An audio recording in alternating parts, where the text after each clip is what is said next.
Hey guys, ఎలా ఉన్నారు? Cockroach Janata party present కొంతమందికి నిద్ర లేకుండా చేస్తుంది. నేను వీడియో రికార్డ్ చేసే టైంకి ఇన్స్టాగ్రామ్లో ఫాలోవర్స్ 6 మిలియన్ ఉన్నారు అని చెప్పాను. బట్ ఇప్పుడు వీడియో రికార్డ్ చేసే టైంకి 20 మిలియన్ దాటిపోయింది. మీరు వీడియో చూసే టైంకి ఎంతమంది ఫాలోవర్స్ ఉన్నారు కింద కామెంట్ చేయండి. ఇండియాలోని బిగ్గెస్ట్ పార్టీ, ఎన్నో సంవత్సరాల నుంచి డిజిటల్ క్యాంపెయిన్స్కి ఎన్నో కోట్లు ఖర్చు పెట్టిన పార్టీకి ఉన్న ఫాలోవర్స్ 9.1 మిలియన్. బట్ సిజేపీ 1 వీక్లో దానికి డబుల్ ఫాలోవర్స్ని సంపాదించింది, అది కూడా రూపాయి ఖర్చు పెట్టకుండా.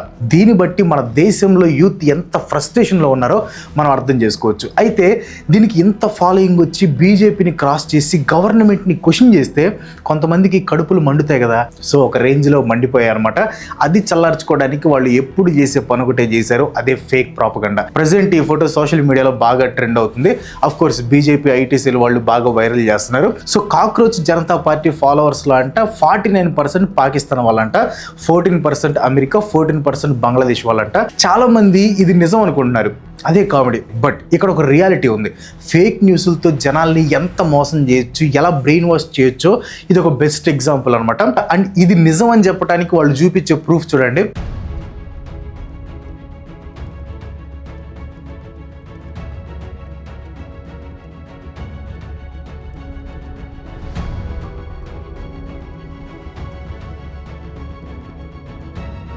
సో చూశారు కదా, ఫాలోవర్స్ లిస్ట్లోకి వెళ్ళంట ఫ్లాగ్ కొట్టగానే వస్తానే ఉన్నారంట. ఇప్పుడు నేను కూడా చూపిస్తాను చూడండి, ఇక్కడ మీకు స్క్రీన్ రికార్డ్ ఇక్కడ సైడ్ చూపిస్తాను. సో ఇది cockroach Janata party Instagram page. ఇప్పుడు ఫాలోవర్స్ 21.3 మిలియన్ ఉన్నారు. సో ఫాలోవర్స్ మీద క్లిక్ చేస్తున్నాను. సో ఇక్కడ మనం ఏం చేయాలంటే పాకిస్తాన్ ఫ్లాగ్ కొట్టాలి. సో కొట్టేద్దాం. సో పాకిస్తాన్ ఫ్లాగ్ కొట్టాం. సో ఇదంతా పాకిస్తాన్ వాళ్ళు వస్తున్నారు. చూసారు ఎంతమంది ఉన్నారు. సో ఇట్లా చూపించినప్పుడు ఓకే చాలామంది ఉన్నారు కానీ మీకు అనిపించింది. ఇంకా కిందకి వెళ్తాను చూడండి, ఆగిపోయింది, ఇంక లేదు, కింద ఏం లేదు. సో ఇవన్నీ మీరు లెక్క ఇస్తే అరౌండ్ ఒక 150 నుంచి 200 ఉండిద్ది. ఎంత? 150 నుంచి 200 ఉండిద్ది. సరే ఒక్కొక్కసారి బంగ్లాదేశ్ ఫ్లాగ్ కూడా కొడదాం, అది కూడా ముచ్చట పడుతున్నారు కాబట్టి బంగ్లాదేశ్ కొట్టాను. సో చూడండి అబ్బా, వస్తానే ఉన్నారా, అరే వస్తానే ఉన్నారు, ఆగిపోయిందే, అరే ఇది కూడా ఒక 200 దాకా ఉంటాయి. సో అది చూసారు కదా. ఇప్పుడు 20 మిలియన్లో 49% అంటే అంత ఒక 1 కోటి దాకా ఉండొచ్చు. ఓకే, అంటే ప్రిసైజ్గా కాదు, ఇప్పుడు క్యాలిక్యులేషన్స్ అంతా వేయలేం కానీ 1 కోటి దాకా వేసుకోండి. ఇక్కడ చూస్తేనేమో ఒక 200 అకౌంట్స్ కూడా లేవు. పాకిస్తాన్ అని కొట్టినా కూడా అంతే అకౌంట్స్ వస్తున్నాయి. వస్తే మీకు ఆల్రెడీ చెక్ చేసుకోవచ్చు. కింద వీళ్ళు ఏంటంటే ఇటు ఫాస్ట్గా చూపిస్తారు, అంతే ఒక 2 సెకండ్లు చూపించి ఓకే వస్తూనే ఉన్నాయి కానీ మనం అనుకుంటాం. కిందకి వెళ్ళారనుకోండి అప్పుడు ఆగిపోయింది. సో దీన్ని బట్టి ఏంటంటే వీళ్ళ లెక్క ప్రకారం 1 కోటి మంది ఉండాలి, అక్కడ అంతమంది లేరు. దీన్నే మ్యానిపులేషన్ అంటారు అనమాట, జనాల్ని పిచ్చోళ్ళని చేయటం. ఇప్పుడు నా ఇన్స్టాగ్రామ్ అకౌంట్ ఉంది, మీకు చూపిస్తాను చూడండి. అది కూడా ఎందుకు అండ్ దాంట్లో ఎక్కువ మంది ఫాలోవర్స్ లేరు, మీకు ఫాలో కొట్టాలంటే కొట్టొచ్చు. మీ ఊళ్ళో తెలివితేటలు ఇక్కడ వాడకు. సో ఇది నా ఇన్స్టాగ్రామ్ అకౌంట్. ఇక్కడికి వెళ్ళాను, ఇక్కడ వ్యూస్ మీద కొట్టాను. సో ఇక్కడ మీరు చూస్తే ఇక్కడ టాప్ సిటీస్ ఉంది, పక్కన కంట్రీస్ ఉన్నాయి కదా. ఇక్కడ India 93.5%, United states, Argentina, United Kingdom. ఇది నా స్టాటిస్టిక్స్ ఇదనమాట. ఓకే, ఇక్కడ నేను ఏ కంట్రీ నుంచి ఎంతమంది ఆడియన్స్ నా దాన్ని ఫాలో అవుతున్నారు లేకపోతే నా వీడియోస్ చూస్తున్నారు అనే పర్సంటేజ్ చూడొచ్చు. ఆ డేటా నా ఒక్కడికే కనిపిస్తుంది, ఎవడకు పెడితే ఆడికి కనిపించదు. మరి ఆ సిజేపీ ఇన్స్టాగ్రామ్ స్టాటిస్టిక్స్ వీళ్ళకి ఎక్కడి నుంచి వచ్చాయి? ఏమన్నా హ్యాక్ చేశారా? అసలు ఆ ఇమేజ్కి సోర్స్ ఏంటి? ఎక్కడి నుంచి ఆ డేటా గ్యాదర్ చేశారు? ఏది పడితే అది నమ్మే ముందు ఒకసారి ఫ్యాక్ట్ చెక్ చేసుకోవాలి కదా. మన ఈగోని సాటిస్ఫై చేస్తే చాలు, అది ఫేక్ న్యూస్ అయినా నమ్మేస్తాం. చూడండి, ఇది అసలు డేటా. 94.7% మంది ఇండియన్ ఫాలోవర్స్ ఉన్నారు. సిజేపీ అడ్మిన్ షేర్ చేసిన ఇమేజ్ ఇది, ఎందుకంటే అతనికి యాక్సెస్ ఉండింది కాబట్టి ఆ అకౌంట్కి. ఆల్రెడీ అకౌంట్ హ్యాక్ చేయడానికి కూడా ఈ ఐటీ సెల్ వాళ్ళు చాలా ట్రై చేశారనమాట. చూడండి, ఆ స్టాటిస్టిక్స్లో పాకిస్తాన్ టాప్ 5లో కూడా లేదు. కానీ మన ఐటీ సెల్ వాళ్ళకి ఉన్న అలవాటు ఏంటి? ఎవడైనా బీజేపీకి యాంటీ ఉన్నాడు అనిపిస్తే ఫస్ట్ వాడి మీద పాకిస్తాన్ అని, యాంటీ ఇండియన్ అని ముద్ర వేసేయటం. బోరు కొట్టదంటారు మీకు అసలు, ఎప్పుడు అదే ప్యాటర్న్. సిజేపీ మీద కూడా భయంకరంగా ఫేక్ ప్రాపగండా చేస్తున్నారు అనమాట. ఇంకొంచెం ముందుకెళ్ళి అతనికి డెత్ థ్రెట్స్ కూడా ఇస్తున్నారంట. भाई तेरी माँ का भोसड़ा साले अभिजीत, तू मेरा नंबर वायरल कर रहा है भोसड़ी के, तेरे को क्या लग रहा है भाई? मैं चेहरा भी दिखा दिया, ठीक है? तू क्या कर लेगा भाई? मैं तुझे अभी भी बोल रहा हूँ, तेरे पास टाइम है, बीजेपी में आ जा, तेरी जरूरत है. ये फालतू की बकचोदी मत, कुछ नहीं होने वाला भाई. ये सीजेपी से कुछ नहीं होने वाला है, फालतू की बकचोदी है, ठीक है? और जैसे ही कॉकरोच हमारे पैरों में दब जाते हैं ना, जैसे ही कॉकरोच हमारे पैर में दब जाते हैं ना आधी रात को किचन में, वैसे ही ये कॉकरोचेस भी दब जाएंगे तेरे. इससे अच्छा भाई तू इन तू है ना इन बच्चों से कुछ अच्छा काम करवा ले इससे अच्छा, ठीक है? ये ज्यादा बेनिफिशियल रहेगा तेरे लिए। बाकी तू कहाँ रहता है, तेरे मम्मी पापा कहाँ रहते हैं, सब पता है हमें। और तेरे सिबलिंग्स कहाँ है, तू कब यूएस से गया था, तेरा घर कहाँ पे है, तेरा न्यू +1 वाला फोन नंबर कौन सा है, सब पता है भाई। మరి అది నిజం లేకపోతే అతను క్రియేట్ చేసుకున్నా మనకు తెలియదు, బట్ ఇస్తారని మాత్రం చెబుతున్నాడు. అండ్ ఇక్కడ ఒక విషయం క్లియర్గా చెప్పాలి. ఇప్పుడు గవర్నమెంట్ని క్వశ్చన్ చేసిన ప్రతోడు యాంటీ ఇండియన్ కాదు, బీజేపీని క్వశ్చన్ చేసిన ప్రతివాడు యాంటీ ఇండియన్ కాదు. బీజేపీ అంటే ఇండియా కాదు. మీరు ఫస్ట్ ఆ ఇల్యూజన్ నుంచి బయటికి రండి. బీజేపీని ఏమన్నా అంటే యాంటీ ఇండియన్, యాంటీ నేషనల్ కాదు. బీజేపీ ఇండియా ఒకటి కాదు. బీజేపీ అనేది జస్ట్ ఒక పొలిటికల్ పార్టీ మాత్రమే. బీజేపీ అంటే ఇండియా అనే ఇల్యూజన్ నుంచి మీరు బయటికి రావాలి. అండ్ ఇంకొంతమంది అయితే వాడి వెనక ఆమ్ ఆద్మీ పార్టీ ఉంది, వాడు ఆమ్ ఆద్మీ పార్టీతో కలిసి పనిచేశాడు అని ఓల్డ్ ఫొటోస్ పెడుతున్నారు. షెర్లాక్ హోమ్స్ వచ్చారు కదా. సరే, మీ లాజిక్ ప్రకారమే వెళ్దాం. మీ ప్రియతమ leader, present west Bengal CM Suvendu అధికారి ఇంతకుముందు ఏ పార్టీ? ప్రధానమంత్రి మోదీ గారు యాక్షన్ చేసి మరీ చూపించారు. ఏది? సువేందు అధికారి వీడియో ఒకటి అప్పుడు లీక్ అయింది కదా, కరప్షన్, లంచం తీసుకుంటా. సో మోదీ గారు యాక్షన్ చేస్తూ చూపించారు. ఇప్పుడు అతన్నే వెస్ట్ బెంగాల్కి సీఎం చేశారు. సరే, అస్సాం సీఎం హిమంత్ బిశ్వ శర్మ ఇంతకుముందు ఏ పార్టీ? మధ్యప్రదేశ్ సీఎం ఇంతకుముందు ఏ పార్టీ? రాఘవ్ చడ్డా బీజేపీలో జాయిన్ అవ్వకముందు ఏ పార్టీ?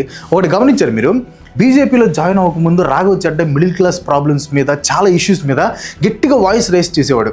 బీజేపీలో జాయిన్ అయ్యాడో లేదో బాగా సైలెంట్ అయిపోయాడు అనమాట. నీట్ ఎగ్జామ్ క్యాన్సిల్ అయితే అసలు ఒక్క మాట కూడా మాట్లాడలేదు. సర్లే, బీజేపీలో 60%కి పైగా అందరూ వేరే పార్టీస్ నుంచి వచ్చిన వాళ్ళే కదా. సో వాళ్ళంతా పార్టీ ఏజెంట్సా? ఇప్పుడు మీ లాజిక్ ప్రకారం డీఫేమ్ చేయడానికి ఏదో ఒకటి క్రియేట్ చేయాలి. ఆ అభిజిత్ అనే పర్సన్ గతంలో ఆమ్ ఆద్మీ పార్టీతో కలిసి వర్క్ చేశాడు అని చాలా కాల క్రితం అతను బయటకు వచ్చేసాడు. ఇవన్నీ మంగళవారం మాటలు అనమాట. ఈ సీజేపీ అనేది ముఖ్యంగా అన్ఎంప్లాయిడ్ యూత్ ఫ్రస్ట్రేషన్ నుంచి స్టార్ట్ అయింది. ఇప్పుడు వాళ్ళందరినీ మీరు యాంటీ ఇండియన్ అంటూ అది ఎంతవరకు సమంజసం అనేది మీకే వదిలేస్తున్నాడు. అండ్ మీరు ఇక్కడ ఆలోచించాల్సింది, అసలు అన్ఎంప్లాయిడ్ యూత్ ఎందుకు కోపంగా ఉన్నారు అని క్వశ్చన్ చేయకుండా సీజేపీకి సపోర్ట్ చేసే వాళ్ళని ట్రోల్ చేస్తున్నారు. పైన చెప్పిన ఫేక్ న్యూస్లు క్రియేట్ చేస్తున్నారు. కొంచెమైనా సిగ్గుందా? ఇంకొక లఫుట్ గాడు ఉన్నాడు, వాడంటాడు దీంట్లో జాయిన్ అయిన వాళ్ళు 8 నెంబర్ గాన్ అంట, అన్ఎంప్లాయిడ్ అన్ఎడ్యుకేటెడ్ బాడ్కోలు జాయిన్ అయ్యారంట. వాడంటాడు ఇండియాలో అసలు అన్ఎంప్లాయ్మెంటే లేదంట. మెడక బిట్టు 2 కొడితే అప్పుడు వెనకున్న బ్రెయిన్ తలలోకి వచ్చి అప్పుడు రియాలిటీ అర్థమైంది. అరే, అన్ఎంప్లాయిడ్ యూత్ ఎందుకు ఇంత ఫ్రస్ట్రేషన్లో ఉన్నారో ఆలోచించకుండా వాళ్ళని మాక్ చేయటం. ప్రజెంట్ సీజేపీ అనేది జస్ట్ ఒక ఇన్స్టాగ్రామ్ పేజ్ మాత్రమే. కొంతమందికి ఎందుకు కింద మండిపోతుందో నాకు ఇంకా అర్థం కావట్లేదు. ఫ్యూచర్లో అది ఎట్లా వెళ్ళిద్ది అనేది మాకు ఇంకా తెలియదు. అసలు ఒక వారం తర్వాత ఆ పేజ్ ఉండిద్దా, అసలు దాన్ని ఎవరైనా పట్టించుకుంటారా అనేది కూడా మనకు తెలియదు. కానీ కొంతమందికి ఎందుకో రగిలిపోతుంది అనమాట. సో సీజేపీకి పాకిస్తాన్ ఫాలోవర్స్ ఎక్కువ ఉన్నారు అనేది బీజేపీ ఐటీ సెల్లో క్రియేట్ అయిన ఇంకో ఫేక్ స్టోరీ అనమాట. ఎవడు గవర్నమెంట్ని క్వశ్చన్ చేసినా, అకౌంటబిలిటీని అడిగినా వీళ్ళు చేసే ఫస్ట్ పని వాడు యాంటీ ఇండియన్ అని ముద్ర వేయటం, పాకిస్తాన్ అని రంగు పోయటం. నేను సీజేపీ గురించి వీడియో చేస్తే యాంటీ ఇండియన్ అంట. నిజంగా అడుగుతున్నా, బోరు కొట్టదంటారు మీకు ఎప్పుడు Pakistan, China, anti India, anti Hindu లేచిన దగ్గర నుంచి అదేనా? కామెడీ ఏంటంటే వీళ్ళు ఇన్నిసార్లు ఫేక్ న్యూస్లు క్రియేట్ చేసినా అవునా నిజమా అని నమ్మేసే బ్యాచ్ ఇంకా చాలామంది ఉన్నారు. అందుకే అనిపిస్తుంది నాకు ఇండియాలో ఒక థర్డ్ పొలిటికల్ పార్టీ రావాలి. ఇండియాలో 6 నేషనల్ పార్టీస్ ఉన్నాయి, 67 స్టేట్ పార్టీస్ ఉన్నాయి, and 2854 registered unrecognised political parties ఉన్నాయి. కానీ కొన్ని డెకేడ్స్ నుంచి పవర్ మాత్రం 2 పార్టీల చేతిలోనే ఉంటూ వస్తుంది. ఒకే రకం ఫుడ్ వరుసగా 2 రోజులు తింటేనే చిరాకు వస్తుంది. అలాంటిది కొన్ని దశాబ్దాల నుంచి కేవలం 2 పొలిటికల్ పార్టీలు మాత్రమే మనల్ని పాలిస్తున్నాయి. So ask yourself one question, ఇండియాకి కొత్త పొలిటికల్ పార్టీ అవసరమా? ఇదేదో ఒక పార్టీని విమర్శించడానికో లేకపోతే ఒక పార్టీని సపోర్ట్ చేయడానికో కాదు, మన అవసరమైన మార్పుని గుర్తు చేయడానికి. బీజేపీ అంటే రైట్ వింగ్, కాంగ్రెస్ అంటే లెఫ్ట్ వింగ్ అనే ఫీలింగ్ ఏదైతే ఉందో దాన్ని వెస్ట్రన్ పాలిటిక్స్ నుంచి చూసి మనం నేర్చుకున్నాం. నన్ను అడిగితే 2 పార్టీలు సేమే, జస్ట్ పైన ప్యాకేజింగ్ మాత్రం మారుతుంది అంతే. 2 పార్టీలు తమకు నచ్చినట్లు పవర్ని యూజ్ చేసి క్రిటిక్స్ని సైలెన్స్ చేయడానికి ట్రై చేశాయి. 2 పార్టీలు క్యాస్ట్ ప్లస్ రిలీజియన్ అర్థమెటిక్ని తమ పొలిటికల్ స్ట్రాటజీకి ఫౌండేషన్గా వాడుకున్నాయి. బీజేపీ ఎక్కువగా రిలీజియన్ని వాడుకుంటే కాంగ్రెస్ లోయర్ క్యాస్ట్ వాళ్ళని వాడుకుంటుంది. చెప్పే కదా, ప్రోడక్ట్ సేమే, జస్ట్ పైన ప్యాకేజింగే మారుతుంది. అండ్ 2 పార్టీలు కంబైన్గా వాడుకుంటుంది మాత్రం ఫ్రీబీస్ని. ఈ ఫ్రీబీస్ అనేవి అంత పెద్ద ఇష్యూ లాగా అనిపించకపోవచ్చు, కానీ మన ఇండియన్ ఎకానమీకి ఈ ఫ్రీబీస్ చేస్తున్న హాని అంత ఇంత కాదు. ఎకనామిక్ సర్వే 2025-26 ఇచ్చిన రిపోర్ట్ ప్రకారం ఈ ఫ్రీబీస్ వల్ల ఇండియన్ ఎకానమీకి చాలా నష్టం జరుగుతుందంట. ఫ్రీ మిక్సీలు, గ్రైండర్లు, ఫ్రీ ఎలక్ట్రిసిటీ, రుణమాఫీలు, ఆడవాళ్ళకి, అన్ఎంప్లాయిడ్కి క్యాష్ ట్రాన్స్ఫర్లు, వీటన్నిటికి అయ్యే ఖర్చు ఎంతో తెలుసా? Around 1.7 lakh crores. ఈ ఫ్రీబీస్కి సంబంధించిన రిపోర్ట్ ఒక పార్టీని ఉద్దేశించి ఇచ్చింది కాదు, టోటల్ సిస్టమ్ని ఉద్దేశించి ఇచ్చిన రిపోర్ట్ అనమాట. ఏ పార్టీ పవర్లోకి వచ్చినా, రావాలి అనుకున్నా వాళ్ళు వాడే వెపన్ ఈ ఫ్రీబీసే. ఫ్రీబీస్ ఉండాలి, ఉండకూడదని నేను అట్లా, నిజంగా అవసరమైన వాళ్ళకి ఇస్తూ వాళ్ళ ఫైనాన్షియల్ సిచ్యువేషన్ చేంజ్ చేసేలా ఉండాలి. కానీ ఇప్పుడు ఇచ్చే ఫ్రీబీస్ జనాల్ని సోమరపోతుల్ని చేస్తూ సైడ్ ఎఫెక్ట్ కింద మన ఎకానమీని దెబ్బతీస్తున్నాయి. అండ్ ఈ ఫ్రీబీస్ భారం ఎక్కువగా పడుతుంది ఎవరి మీద తెలుసా? మనలాంటి మిడిల్ క్లాస్ వాళ్ళ మీద. ఇండియాలో కలెక్ట్ అయ్యే ట్యాక్స్లో అధిక భాగం ట్యాక్స్ ఎవరు కట్టేది? మిడిల్ క్లాస్ వాళ్ళే. అండ్ ఇన్ రిటర్న్ వాళ్ళకి లభించేది ఏంటి?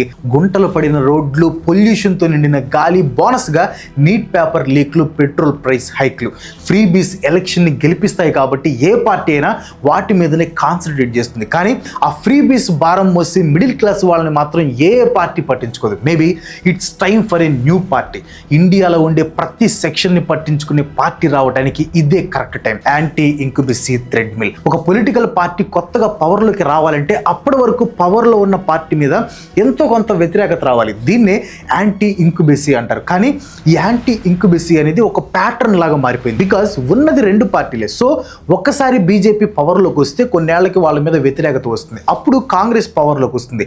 ఆ తర్వాత కాంగ్రెస్ మీద వ్యతిరేకత పెరుగుతుంది, బీజేపీ పవర్లోకి వస్తుంది. ఇండియాలో ఒక 5 మేజర్ స్టేట్స్ తీసుకున్నాం, లైక్ హిమాచల్ ప్రదేశ్, ఉత్తరాఖండ్, రాజస్థాన్, కర్ణాటక, గోవా.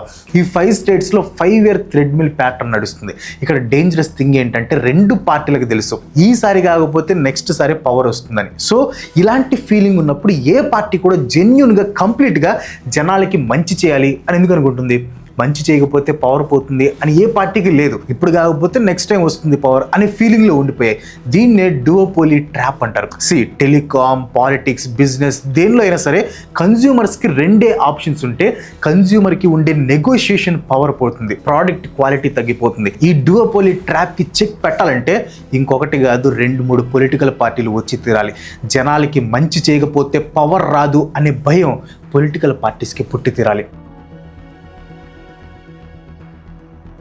యూత్ మన కంట్రీకి మెయిన్ స్ట్రెంగ్త్. అండ్ పొలిటికల్గా మార్పు రావాలి అనుకున్నా కూడా వీళ్ళ చేతిలోనే ఉంటుంది. కానీ మన ఇండియన్ యూత్ పాలిటిక్స్తో డిస్కనెక్ట్ అయిపోయారు. 2022లో ఇండియా నుంచి కెనడాకి 2,26,450 మంది వెళ్ళిపోయారు. ఇది జస్ట్ కెనడాకి వెళ్ళిన వాళ్ళ సంఖ్య. ఇంకా USA, UK, ఆస్ట్రేలియా వెళ్ళిన వాళ్ళు ఎంతమంది ఉంటారు?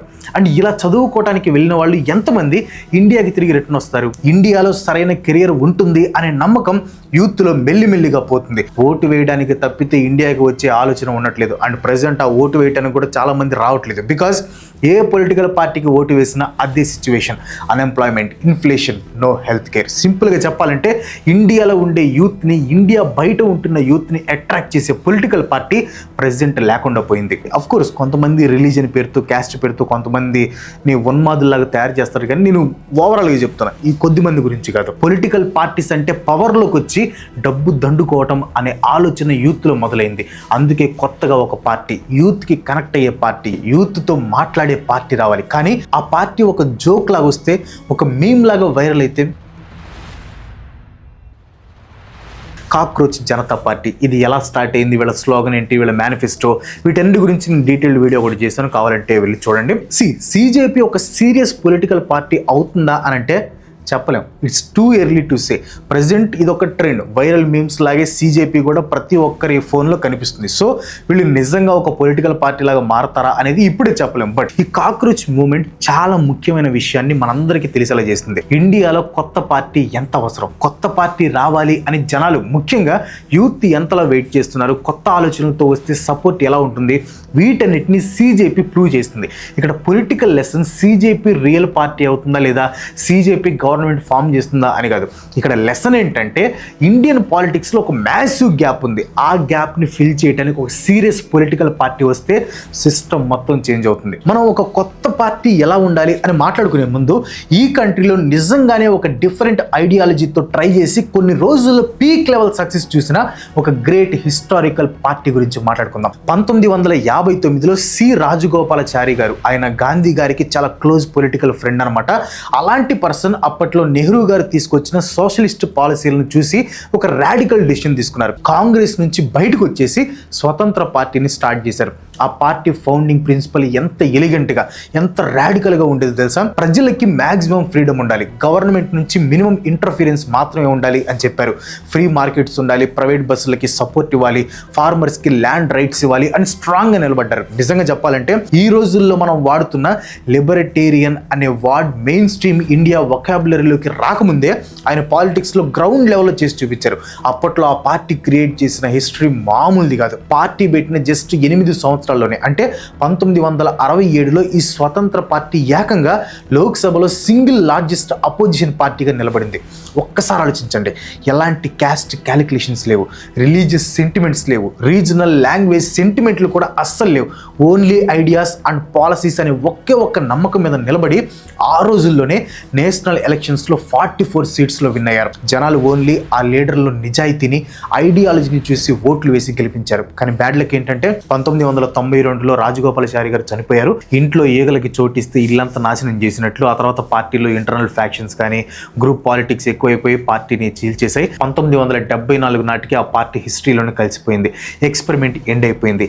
ఇండియా మళ్ళీ అదే బైనరీ పాలిటిక్స్లోకి వెళ్ళిపోయింది. మీరు ఇప్పటి వరకు ఈ వీడియో చూసారంటే మీ టైం లైన్లో ఉన్న చాలా మందికి అర్థం కాని ఒక విషయం మీకు అర్థమైంది అనుకుంటున్నాను. మీరు జస్ట్ అవుట్ రీచ్ కంటెంట్ కోసం చూడలేదు, నిజంగానే తప్పు ఎక్కడ జరిగింది, ఇంకా ఎలా బెటర్ చేయొచ్చు అని అర్థం చేసుకోవడానికి ట్రై చేస్తున్నారు. అలా ఉండేవాళ్ళు చాలా రేరు. ఒకవేళ మీరు కూడా అదే కేటగిరీ అయితే ఇప్పుడే మన ఛానల్ని సబ్స్క్రైబ్ చేసుకోండి. ఎందుకంటే మన ప్రతి వీడియో అలాగే ఉంటుంది. Economic policy, urban governance failures and real political reforms ఎలా జరుగుతుంది అనే విషయాల గురించి ఈ ఛానల్లో డీటెయిల్గా ఎక్స్ప్లెయిన్ చేస్తాను.